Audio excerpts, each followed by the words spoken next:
قدیم زمانے میں ایک رئیس کی بیٹی گھوڑ سواری کے دوران گھوڑے سے نیچے گری اور اس کے کوہلے کی ہڈی اپنے بند سے جدا ہو گئی۔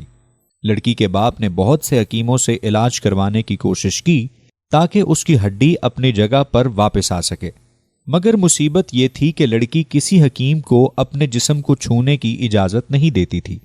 باپ نے بہت اصرار کیا کہ بیٹی، حکیم کو شریعت نے بھی محرم قرار دیا ہے، لیکن بیٹی کسی بھی طرح پر راضی نہیں ہو رہی تھی۔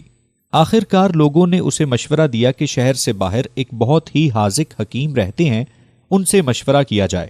لہٰذا وہ امیر آدمی حکیم صاحب کے پاس گیا اور اپنا مسئلہ بیان کیا۔ حکیم صاحب نے کہا کہ میں آپ کی بیٹی کا کوہلا ہاتھ لگائے بغیر ٹھیک کر دوں گا، لیکن میری ایک شرط ہے۔ وہ شخص کہنے لگا، جو بھی شرط ہے مجھے قبول ہے، آپ بس حکم کیجئے۔ حکیم نے کہا کہ میری ایک شرط ہے کہ آپ میرے لیے ایک موٹی تازہ گائے لے کر آئیں۔ جب آپ وہ لے آئیں گے تو میں آپ کی بیٹی کا علاج کر دوں گا۔ وہ شخص بہت بھاری قیمت پر شہر کی سب سے تنومند گائے خرید کر حکیم صاحب کے گھر لے آیا۔ حکیم صاحب نے کہا کہ اپنی بیٹی کو پرسوں اپنے ساتھ لے آئیں، اسی دن اللہ کے حکم سے اس کا علاج کر دوں گا۔ جب وہ شخص چلا گیا تو حکیم صاحب نے اپنے شاگردوں سے کہا کہ 2 دن تک نہ تو گائے کو گھاس کا ایک تنکا کھلایا جائے اور نہ ہی پانی کا ایک قطرہ پلایا جائے۔ شاگرد یہ سن کر بہت حیران ہوئے کہ اتنی تنومند گائے 2 دن بھوک پیاس سے کہیں مر ہی نہ جائے، لیکن چونکہ استاد صاحب کا حکم تھا اس لیے تعمیل کے سوا کوئی چارہ نہ تھا۔ 2 دن تک گائے کو بھوکا پیاسا رکھا گیا۔ 2 دن تک گائے بھوک اور پیاس کی شدت سے بہت کمزور ہو گئی۔ 2 دن کے بعد دوپہر کے وقت وعدے کے مطابق وہ شخص اپنی بیٹی کو چارپائی پر ڈال کر حکیم صاحب کے پاس لے آیا۔ حکیم نے لڑکی کے والد سے کہا کہ اپنی بیٹی کو گائے کی پیٹھ پر بٹھا لیں۔ سب بہت حیران ہوئے، لیکن حکیم کا حکم ماننے کے علاوہ کوئی راستہ نہ تھا۔ لڑکی کو گائے کی پیٹھ پر بٹھا دیا گیا۔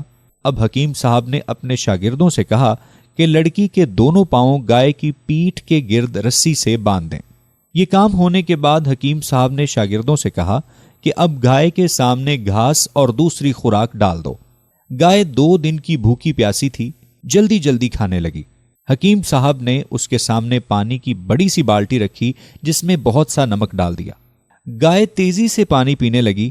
پانی میں نمک کی آمیزش نے پیاس کی شدت کو اور بڑھا دیا تھا، لہٰذا اس نے ایک ساتھ بہت سا پانی پی لیا۔ گھاس اور پانی نے گائے کا پیٹ پھولانا شروع کر دیا اور لڑکی کی ٹانگوں پر دباؤ اتنا بڑا کہ وہ چیخنے لگی۔ اچانک سے کڑاک کی آواز آئی اور لڑکی شدت درد سے بے ہوش ہو گئی۔ حکیم صاحب نے لڑکی کو گائے سے اتارا اور اس کے والد سے کہا کہ آپ کی بیٹی کی کوہلے کی ہڈی اپنی جگہ پر واپس بیٹھ گئی ہے اور یہ گائے آج سے میری ہے۔ ناظرین محترم، یہ کوئی اور نہیں بلکہ حکیم بو علی سینا تھے، جن کا نام بعد میں 4 دانگ عالم میں مشہور ہو گیا۔